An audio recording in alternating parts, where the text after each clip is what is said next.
जय श्री कृष्ण। आपका मेरी चैनल में स्वागत है। हिंदू पंचांग के अनुसार हर साल कार्तिक मास की पूर्णिमा तिथि को कार्तिक पूर्णिमा, देव दीपावली आदि नामों से जाना जाता है। इसके अलावा भगवान शिव ने इस दिन त्रिपुरासुर नामक राक्षस का वध किया था। इसी के कारण इसे त्रिपुरारी पूर्णिमा के नाम से भी जानते हैं। कार्तिक माह की देव दीपावली की पूर्णिमा तिथि का व्रत 15 नवंबर 2024 यानी कि शुक्रवार के दिन मनाया जाएगा। कार्तिक माह की पूर्णिमा का व्रत पूरी श्रद्धा और विश्वास से करते हैं तो उस पर भगवान शिव और भगवान विष्णु संग माता लक्ष्मी की भी विशेष कृपा होती है।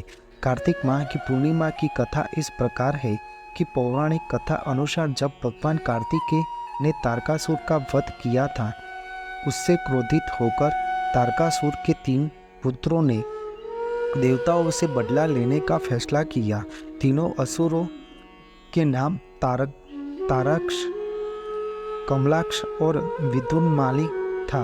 देवताओं का पराजित करने के लिए पहले तीनों ने जंगल में घोर तपस्या की थी।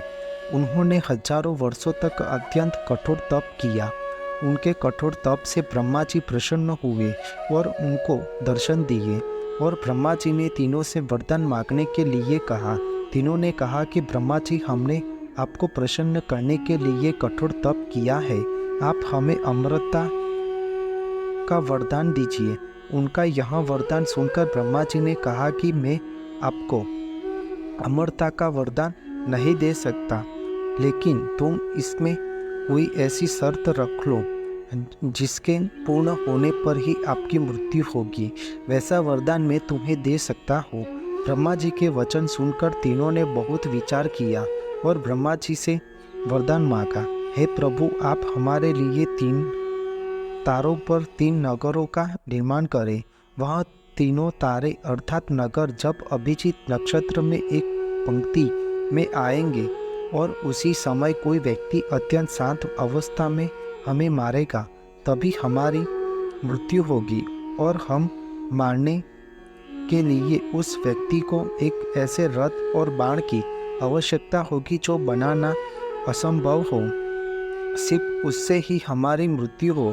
उनकी इच्छा सुनकर ब्रह्मा जी ने कहा, तथास्तु, आप तीनों की इच्छा के अनुसार ही होगा। तीनों असुरों को मिले वरदान के अनुसार ब्रह्मा जी ने उन्हें 3 तारों पर 3 नगर निर्माण करने के लिए विश्वकर्मा जी को आज्ञा दी। विश्वकर्मा जी ने ताराक्ष के लिए स्वर्णपुरी, कमलाक्ष के लिए रजतपुरी और विदुन्माली के लिए लोहापुरी का निर्माण कर दिया। ब्रह्मा जी से वरदान प्राप्त होने के बाद तीनों असुर बहुत प्रसन्न हो गए। इसके बाद उन्होंने सभी लोगों में आतंक फैलाना शुरू कर दिया। इन तीनों असुरों को एक साथ त्रिपुरासुर कहा जाता था। त्रिपुरासुर जहाँ भी जाते वहाँ ही लोगों और ऋषियों को सताने लगते। उन्होंने देवताओं को भी देवलोक से बाहर निकाल दिया। त्रिपुरासुर के आतंक से त्रस्त होकर उन्होंने हराने के लिए सभी देवता एकत्रित हुए। सभी ने अपना सारा बल लगाया, परंतु त्रिपुरासुरों को हराने में असंभव रहे। अंत में सभी भगवान शिवजी के शरण में गए। देवताओं ने कैलाश पर्वत पर जाकर शिवजी को पूरा वृत्तांत बताया। तब भगवान शंकर ने कहा कि आप सभी देवता मिलकर प्रयास करें। देवताओं ने कहा कि प्रभु, हम सभी ने मिलकर त्रिपुरासुर का वध करने का प्रयास किया, लेकिन हम कुछ नहीं कर पाए। हम आपकी शरण में आए हैं, आप ही हमारी रक्षा कर सकते हैं। तब शिवजी ने कहा कि मैं अपना आधा बल तुम्हें देता हूँ, इस बल की सहायता से प्रयास करके देखो। शिवजी ने अपना आधा बल देवताओं को दिया, लेकिन देवता शिवजी का आधा बल सहन ही नहीं कर पाए।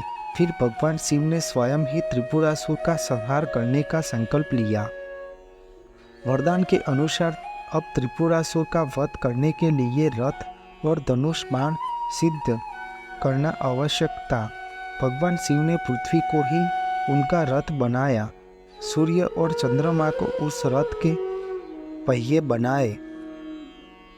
सृष्टा सारथी बने, भगवान विष्णु बाण बने, मेरु पर्वत धनुष और वासुकी बने।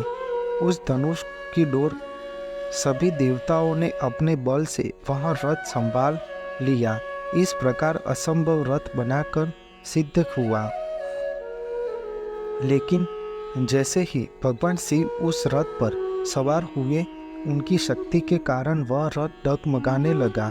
तभी विष्णु भगवान वृषभ बनकर उस रथ में जुड़े। घोड़े और वृषभ की पीठ पर सवार होकर महादेव ने उस असुर नगरों को देखा।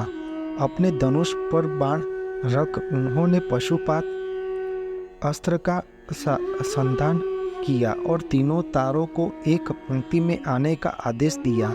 अभिजीत नक्षत्र में तीनों नगर एक पंक्ति में आते ही भगवान शिवजी ने अपने बाण से तीनों नगरों को जलाकर भस्म कर दिया। इसमें तीनों असुरों का भी अंत हो गया। जिस दिन तीनों असुरों का वध हुआ, उस दिन कार्तिक पूर्णिमा थी। तभी से भगवान शिवजी त्रिपुरा तक बन गए। भगवान विष्णु ने ही भगवान शिव को त्रिपुरारी का नाम दिया था। आपको मेरी यह माहिती अच्छी लगी हो तो मेरी चैनल को लाइक, शेयर, कमेंट, सब्सक्राइब करें और बेल आइकॉन को दबाना ना भूलें। जय स्वामी नारायण।